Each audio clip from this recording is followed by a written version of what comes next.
Cybersecurity is a topic that's incredibly important to families and family offices. You've got this entity that has access to a vast amount of wealth with very little controls in place. What are some of the things that they need to be thinking about at the most basic level and then maybe the more complex level? If they get into your email, they'll study you like a mark for a year. They will invest all of their time and resources into you and the family as a mark. I never thought about mapping out a floor plan from a Roomba is something that never occurred to me. If grandma comes to Thanksgiving with the flu, everybody's getting the flu. I mean, we still love grandma. Grandma did nothing wrong. And so if anybody comes into your home with a virus, they connect to your main network, that can infect the entire Thanksgiving Day table.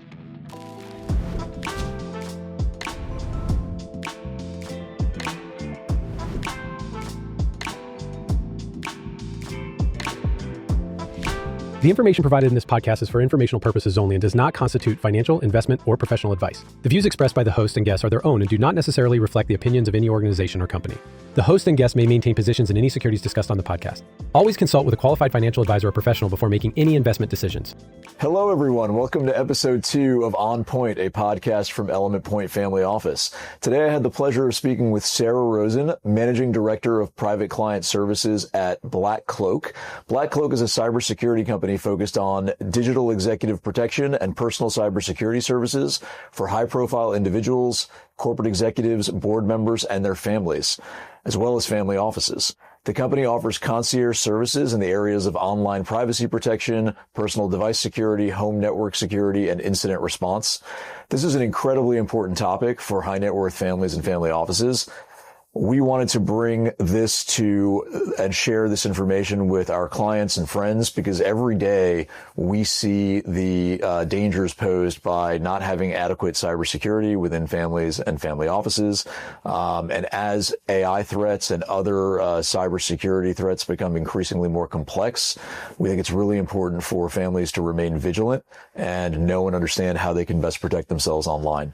So it was a wonderful conversation. I hope you enjoyed my conversation with Sarah Rosen from BlackCloak. Welcome, Sarah Rosen, to the On Point podcast. It is my pleasure, and thank you so much for having me. Of course. Well, I'm excited about today's conversation. Cybersecurity is a topic that's incredibly important to families and family offices, and often one where I've found over the years there is not a ton of preparation and preparedness. I think very often we see families where there may be a family business, and for years that family business had a technology team and everything was handled internally. And then ultimately they sell that business and the data security and cybersecurity priorities kind of fall by the wayside, even though they're just as important in the family office context as they are in the business context.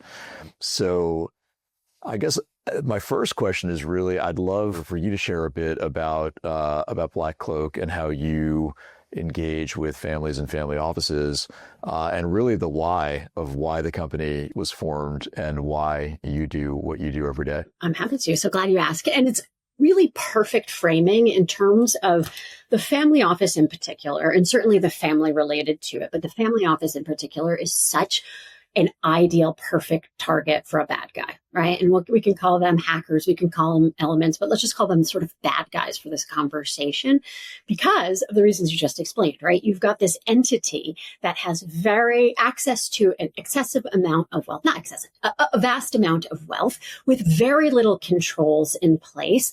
Very different than a corporation who has tens of thousands of potential individuals all focused on protecting the business from the similar bad guys, right? And so if you're sitting in the role of the bad guys and you look at the corporation and say, either I can pull off a heist at this corporation or at this family office who really has no guards at the gates whatsoever from a digital perspective, they're obviously going to choose the family offices. And there's a few things family offices have going for them, right? they don't need to get customers, and therefore they can be a little bit invisible in the world. They don't need to advertise. A lot of them have sort of basic digital web pages, as you probably noticed, with very little information. And so they're starting a little bit behind in terms of the digital security. And there's always sort of a slim set of resources, and certainly not a specialized group of resources in their technology realm that sets them behind. But there are more and more solutions that are coming to market focused on not only family office, but the family. So individuals, high net individuals, which it's a bit of a combo when we're thinking about overall protection. And BlackCloak is one of them. And so BlackCloak was founded by a gentleman named Dr. Chris Pearson. And he had, at the time, this was probably 2016, 17 timeframe, he was the head of privacy for the Royal Bank of Scotland. So he was in a position where his goal was to build the castle walls high around the institution. And he did that well, but he had concerns. And his concerns was every night his executives and boards, they'd walk out the door and they'd walk home and they'd use their home Wi-Fi and their home devices. And he, having a background in cybersecurity, saw how plainly obvious it would be for a bad guy to recognize it would be easier to access the firm by breaking into their Wi-Fi and breaking into their home computer and Trojan horsing their way back into the firm. I would say that's really interesting because I think a lot of breaches at large companies actually end up happening that way, right? It starts with not necessarily the company's devices or networks, but perhaps a different device or network, and then leads to a bad actor coming in and accessing company data. 100%. And that word access is important. It's the access point. Businesses have done a great job exploring and innovating in the era of cybersecurity to protect the business, but the consumer sector really hasn't kept up with that. And family offices are almost like a combination of the two, a crossroads of the two. They work like a corporation, but they're heavily swayed in the area of the personal individuals involved. When we take out kind of the family office piece, and obviously family offices have a lot to do in sort of getting their cybersecurity up to where it needs to be. But a lot of times, suppose that a wealthy family or individual does not have a full-fledged single family office and that infrastructure. It's just, perhaps them, husband and wife, maybe adult children, whoever it may be. What are some of the things that they need to be thinking about at the most basic level and then maybe the more complex level? Like to me, and I could be way off about this, but for me, like the basic level is, making sure you have two-factor authentication on logins for any sort of financial portal or whatever it may be. What do you think of as the sort of basic blocking and tackling of cybersecurity for a wealthy individual? And then we can get into kind of the more, maybe complex structure of a single family office that has employees and outside actors. Yeah, sure. And BlackCloak works directly with families every day. They'll come to us concerned in a similar manner. And I find generally we're all aware of cybersecurity and hackers and sort of the scams that we read about. And so folks will come to us looking for a solution because, we feel like a target. We need a solution to feeling like a target, but they don't exactly understand the problem they're trying to solve. And so first and foremost, we want them to understand that here's what cybercrime is in its most basic sense. There is all of this seemingly innocuous information about all of us on the internet, every single one of us, right? And it's for sale by somebody called a data broker. You've probably seen these for $1.99. I could learn a lot about you, David, and your background and your digital information. And they're using this seemingly innocuous information, whether it be on a real estate website, the floor plan of your home, on social media, sort of the nuance of, pictures that you might provide and where kids go to school. And they're using it in really creative ways, not necessarily technical ways, to trick you, your devices, or your third parties. So they want to trick you into giving them good information. They pretend to be somebody they're not. They want to trick your device into exposing information, right? Malware or other viewing techniques, or they want to trick a third party like your cell phone provider into thinking that I and you, instead of you, are them. Redirecting, in the instance of multi-factor authentication, all of those codes to my phone.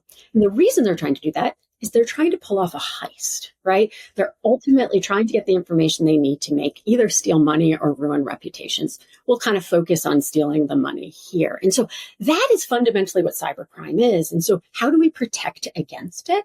We go step by step through their process. So first and foremost, you need to reduce the amount of information about yourself on the internet. There's lots of providers who do this.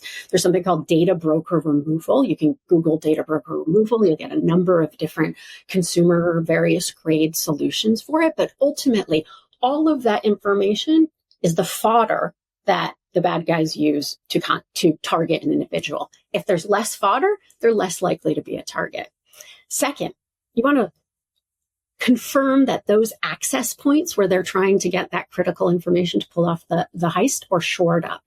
And important junctures are your Wi-Fi. So your Wi-Fi has a public IP address.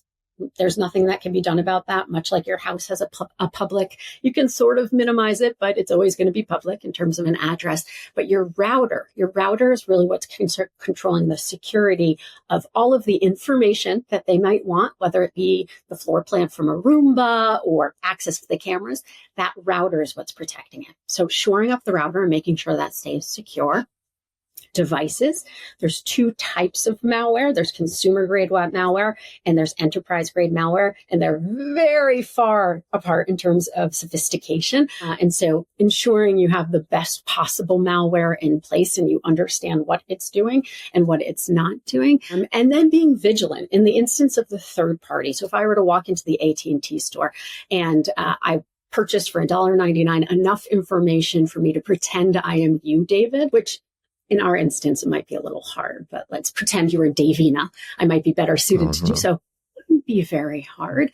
A lot of that has to do with knowledge and an understanding of the bad guy, right? All of a sudden, my multi-factor authentication isn't working with my email. That should be a big sign to take action immediately and have a resource sort of in your back pocket that when those sort of urgent issues come up, you have a trusted advisor in the area of cybersecurity to go to move quickly, or confirm that you are, in fact, in an incident or not. You made such an interesting point. I never thought about certainly I've thought about network security, but the idea of mapping out a floor plan from a Roomba is something that never occurred to me.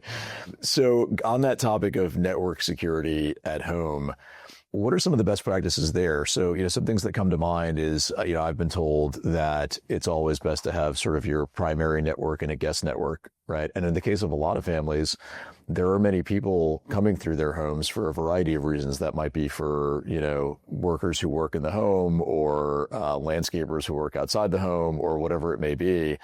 I imagine that's a vulnerability, not necessarily because they have any sort of malicious intent, but they just may not be practicing healthy cybersecurity habits, and that may expose data or create vulnerabilities. So what should families be thinking about on a day-to-day basis when they're at home or their vacation home that can really minimize the likelihood of there being a target or vulnerable? Absolutely. Guest network goes a long way. So that router I talked about, the router, you can equate it to a home with doors and windows. And so I have a home, it has doors and windows. There's very logical reasons I would open my door. I'm bringing groceries in, for example. And there's very obvious reasons there's probably something gone astray, right? If my door is open for 2 days in the middle of winter, it's probably a good indication that something's a little bit off. Your router is really similar. It has ports, which are like doors and windows. And those doors and windows can be opened inadvertently by devices like a new IoT device. You get a new smart crock pot, you plug it in, it could change the router security.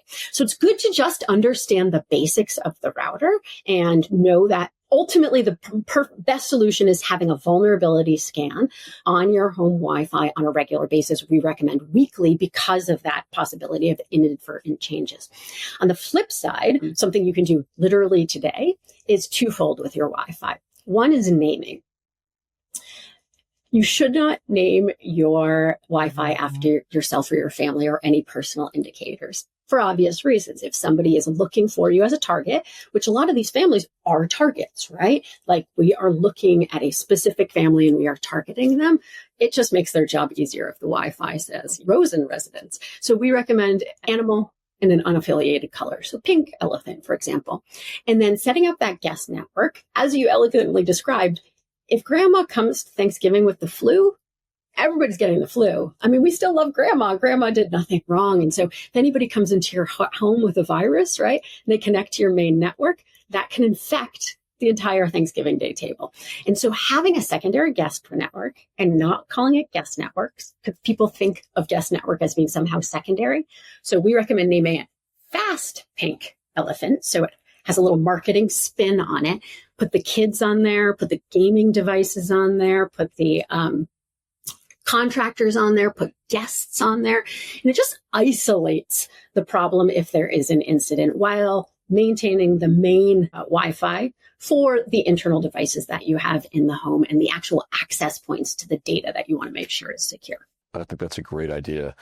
And so shifting from networks to devices themselves, how do you think about just security on iPhones, iPads, computers? I mean, I feel like people are using their actual desktop and laptops less and less in favor of tablets and phones. But, historically, I think there's been this perception that mobile devices, particularly like, iPhones, were in some ways, this is kind of prior to the days when everybody had an iPhone where kind of PCs dominated. There was this idea that Apple devices, particularly Apple mobile devices, were a little less susceptible. I imagine that has changed dramatically. And so how do you think about mobile device security and what should be top of mind when people are walking around with their iPhones and iPads or Android devices as well? I assure you, Apple does a good job making a secure product, right? So we will absolutely give them that. But we have to keep in mind that we're working with bad guys who are trying to con somebody, right? They're going outside the boundaries of normal use.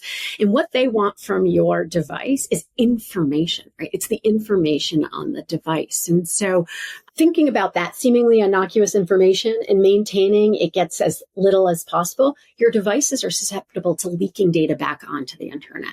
So a simple example, if I don't have my security settings set up properly, I'm leaking my physical location through maps back onto the internet, right?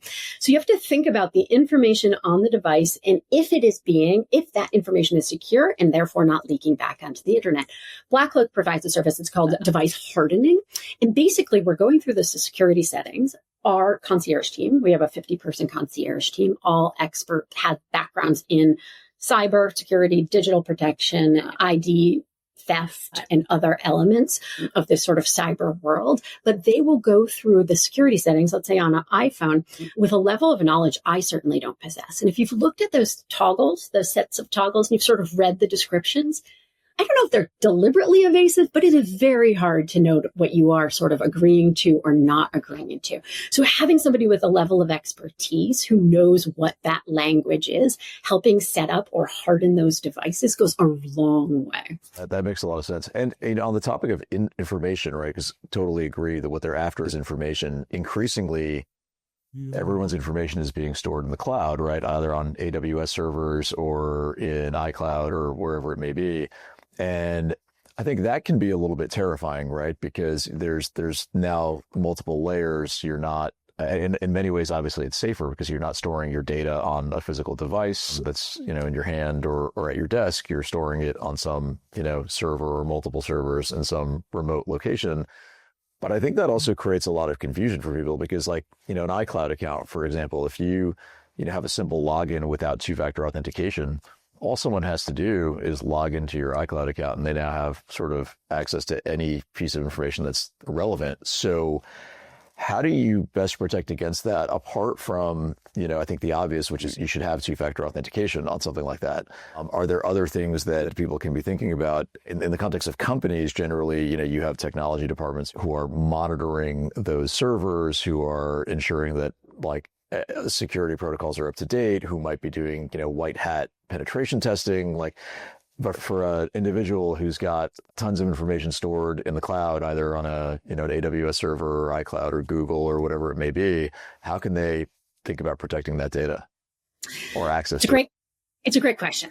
And I think the question about the cloud is a good question that I also have. My suggestion is, let's leave that to the cloud professionals, right? I'm going to assume positive sort of security settings in that realm. It is the nature of their business. It is sort of like a global issue if, in fact, one of those clouds were to get hacked. But let's focus closer to home, which is really in the area of that login information. So we haven't talked about the dark web. The dark web is this sort of seedy underbelly of the internet. We've all sort of heard about it, but it is a place where this information predominantly, products as well, but in the context of our bad guys, the information is being bought and sold. And again, seemingly innocuous information is sort of the starting point for these bad guys. And you can't remove information from the dark web. Unlike the internet, where we can help sort of reduce your footprint, you can't do anything about it.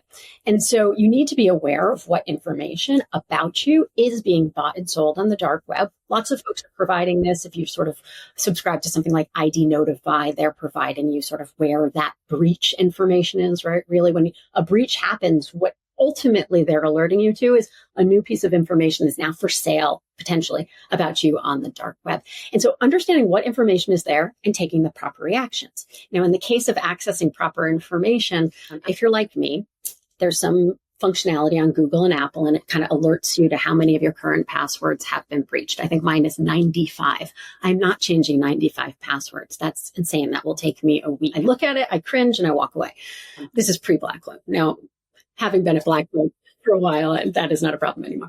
That being said, there's really 4 areas or 4 sort of sources of information you have to make are secure. And by secure, I mean, yes, MFA is great. If you can add a passkey to that, and then you can further bypass the physical sort of phone being stolen aspect. And those 4 types of accounts are, first and foremost, more important potentially than your financial accounts, is your email. The bad guys in this realm, they're not long tail. So I'm not a big target. I'm not a high net worth individual. I get sort of standard scams like the Colorado Highway Patrol, needs $200 and we're going to do something bad to you if it doesn't happen. That's like long tail thinking bad guys. They're saying, I'm going to come up with a semi-clever scheme and send it to 1,000 people and 4 of them will be duped. That is not the type of bad guy that your clients should be concerned with. What we're concerned with is what I call the Ocean's 11 bad guys. These are the bad guys who, and it is very common for us to see this, if they get into your email, they'll study you like a mark for a year. They will invest all of their time and resources into you and the family as a mark, because think about the payout. Right? The payout could be really, really big. So when you think about your email and the amount of information, if somebody's trying to sort of study you as a mark that flows through it, it becomes a really powerful tool. So most important, secure password, hygiene for your email accounts. Second is financial accounts. Now, all of your clients have some support in that realm. The banks have excellent security. All of the financial fiduciary elements around them sort of have excellent practice and hygiene. So that offers it. Healthcare, for obvious reasons. One that we see a lot is extortion purposes. If folks get access to your healthcare information, they'll use it from an extortion purposes. And then if you combined the social media being the 4th, and if you combine those together, we're talking about maybe like 12 to 14 total accounts, assuming you have a couple in each realm. That is what you should be focused on. Mm-hmm. That is where we recommend ideal state a password manager. Mm-hmm. We recommend 1Password, but any password manager is better than no password manager. And that is where you're really kind of going to thwart the aggressively focused bad guys. I think that's a great point. It sounds like a lot of times people are just letting them in through the front door by not having these basic things in place. And I've seen over the course of my career experience scenarios where malicious actors did exactly what you said. They'll camp out in an email inbox for months on end and create a profile of an individual with the goal of obviously down the road doing something malicious. One thing that I think is top of mind for a lot of people is AI and how that's going to impact keeping yourself secure online. It seems the ability to even spoof or mimic people's voices, and that's becoming increasingly more sophisticated. I can tell you from a financial services perspective, many firms are thinking about, okay, how do we ensure that the person we're talking to is actually the person we think we're talking to? And I know clients have actually asked questions about what we're thinking about in that realm to make sure that in this age of AI, but how can they best remain secure? So what are some of the things that BlackCloak is thinking about as far as how artificial intelligence changes the cybersecurity game for families and family offices? It's a good news, bad news story. So artificial intelligence, and I am not saying anything revolutionary here, is going to change everything. Just like if you are sort of active in the 90s, the internet changed everything, right? It changed how we buy things. It changed how we communicate, changes everything. And so we're at the very forefront of that same sort of secondary overhaul of how we do almost everything with AI. Now, AI is a super powerful tool, and now the bad guys have this super powerful tool. A great example that we're seeing right now is deepfakes. They can more effectively pretend to be somebody that they're not. However, the good guys also have access to AI. And so one example I explained earlier about the consumer grade malware versus enterprise grade malware. And the difference really comes to AI. So consumer grade malware, here's how it works. You buy more an antivirus. It understands historical patterns of what bad guys do. So using my home again as analogy, if at 2 a.m. there's somebody on a ladder in a black hoodie jiggling a window, probably a robber, right? We all can kind of deduce that something nefarious is happening. That's how traditional malware. We know how the bad guys interact, and so we're going to look for those patterns. Well, the Ocean's 11 hackers are pretty sophisticated, and they know that. And so they're going to wear a yellow hoodie. They're still going to stand on the ladder. It's still 2 a.m. They're still going to rattle the window, but they know if they wear a yellow hoodie and not a black hoodie, they can sort of dupe the patterns. And so that's where we get enterprise-grade malware, often referred to as an EDR, endpoint detection and response. It's a very standard tool that a chief information security officer would have. It does many things, but one of them being sort of detection of this malware. It leverages AI to make those deductions, right? We know that it doesn't matter what sweatshirt it is, right? We don't know matter the color. And so that's just one basic application of where we as good guys are being able to keep up with bad guys. From a business perspective, as you mentioned with deepfakes, where BlackCloak is starting to foray, we're trying to solve the problems that AI has created by enabling the bad guys. Deepfake being a big one for all the reasons that you mentioned. We have released a product called ID Verify. And basically what this is another avenue through which to verify I am who I say I am. So you're working with a client, you're on the phone with them, you're listening to them, you're seeing them, you're pretty confident they are requesting a wire transfer, but you can't be 100% confident anymore, right? In our scenario, you can use BlackCloak to say, let me just quickly confirm. You click a button, I'm on my end, I have my phone, I confirm, it confirms it's me. And now you have another layer to confirm that in addition to voice, in addition to sight, I am in fact who I say I am. That makes a lot of sense. And actually related to that topic, so I receive BlackCloak's regular sort of email commentary and updates, which are great, by the way. Please keep them coming. But I just got one, I think, in the last week about like SIM card scams with mobile phones that I guess have been on the rise lately. And actually, someone that I know had that happen to them recently, but was wondering, because I think it's important and we're probably going to see more of it just based on what I gathered from the email that BlackCloak had circulated. Can you tell us a little bit about that and what's happening there? It's exciting in an alarming way. And I kind of referenced it earlier when I said they're trying to trick you, your devices or your third parties. Really, the primary example of this is SIM card swapping. And so the objective is, I want the information that's going to your phone. More specifically, I want the MFA codes that are going to your phone. You set up your email, you used MFA. Every time you sign in, you get a number 67224. It goes to your text messages. That would be really helpful for me as a bad guy.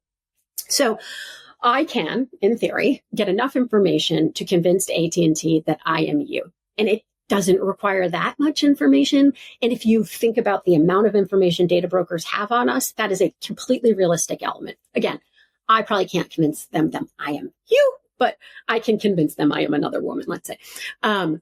If that doesn't work, the going rate to bribe somebody in the retail level, a couple $1,000 maybe, right? Like that seems like a reasonable path that we have seen at least once or twice in the past. And so being aware of the symptoms that you as an individual will see if in fact your SIM card is stolen is really important. If all of a sudden your phone is not operating in the way you think it should, it is emails aren't being received, information like SIM card, MFA information isn't going to it, it should be an enormous red flag. And paying attention in the instance of SIM cards to your provider and the notifications coming from AT&T in my example. Now, with AT&T, I largely ignore it. I pay the bills, it's on auto pay, it works, but just knowing that this sort of scam is in the ether and exists, I think will make us all hyper vigilant. It's definitely important. And I was glad to see that email come through because I think it was timely just given what I've been seeing as well. So switching gears to BlackCloak specifically, I'd love to hear from you how BlackCloak approaches working with a family or a family office. So kind of what happens day one, right? You're brought in, the family is concerned with making sure that they are protecting themselves online and in the cyber realm. What happens from there? Sure. So we'll start with the family. So family decides to engage digital privacy, personal digital privacy. So BlackCloak provides digital privacy, digital security, cybersecurity for individuals, high net worth individuals, high profile individuals in their personal lives. So you mentioned at the beginning of the podcast, there's this idea of I was a business owner and had this large team of cybersecurity, and then I sold my business and now, oh my gosh, I'm a sitting duck, right? That is an instance when a lot of folks, when they're going through and planning for that transition, that they'll come and engage BlackCloak in some way. So day one, it's the household, by the way, that we're protecting, not the individual. So yes, the individual is important, but without the sort of spouse and kids and maybe Gen 1 if they're in an aging category. So we are focused on the household. And what we're going to do for each member of the household is first and foremost, we need to understand how much seemingly innocuous information exists about you and what is on the dark web, right? Because if you have your password Fuzzy Bunny 123 and you've been using it since 1996 and you just add a different exclamation point or another exclamation point at the end, you're in trouble. They know that trick. The bad guys know that trick. So that's step one. And it's called an OSINT search, open source intelligence. All we know about our clients is their name, their email address, their age. So we can distinguish one from another, one Sarah Rosen from another on the dark web. That's all we have. Everything else, we are pretending to be a bad guy and seeing what we can gather about our clients. Step two is we need to lock down their devices. So in our initial orientation section, we will educate them about what information exists about them. We will start doing data broker scrubbing or removal for them and their individuals. It is a long process. It is not something that happens overnight. It's something you have to do daily and continuously because there's different rules and regulations about when your information can pop back up and when it can, has to come down. So you really do need a vendor to effectively scrub those data brokers. We'll educate each family member about what information exists about them on the dark web and help them take action. If your social security number is on the dark web, you have to put a credit freeze in place. People are resistant for some reason, so we'll explain what a credit freeze is. We'll explain how to undo a credit freeze. We'll walk them through the process, sort of in a screen share scenario. That's one thing we can't actually do for them. And there's instances where we can actually take it off their hands. We will. And then we need to focus on the devices. You've got two types of devices. You have mobile devices and you have a laptop. And they require slightly different approaches to ensuring they're secure. In the instance of the mobile devices, it's also tending to the security settings, as we mentioned earlier, and making sure that device is hardened. So that's sort of our orientation process initially.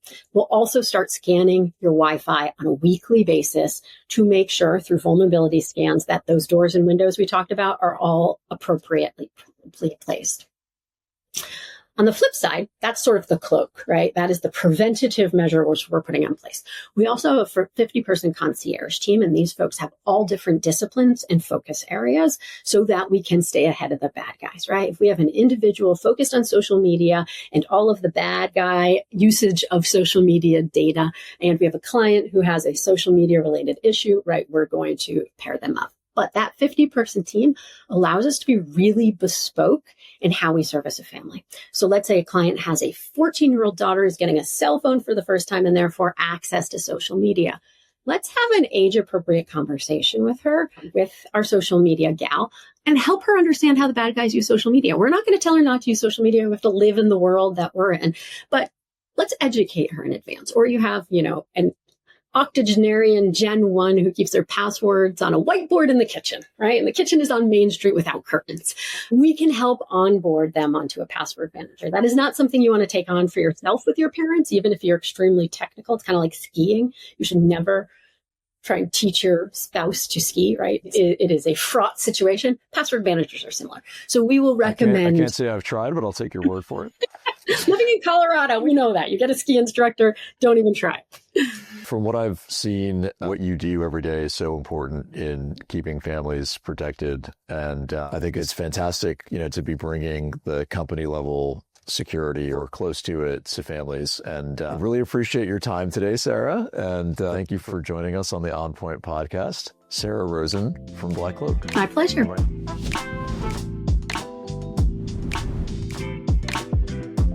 The information provided in this podcast is for informational purposes only and does not constitute financial, investment, or professional advice. The views expressed by the host and guests are their own and do not necessarily reflect the opinions of any organization or company. The host and guests may maintain positions in any securities discussed on the podcast. Always consult with a qualified financial advisor or professional before making any investment decisions.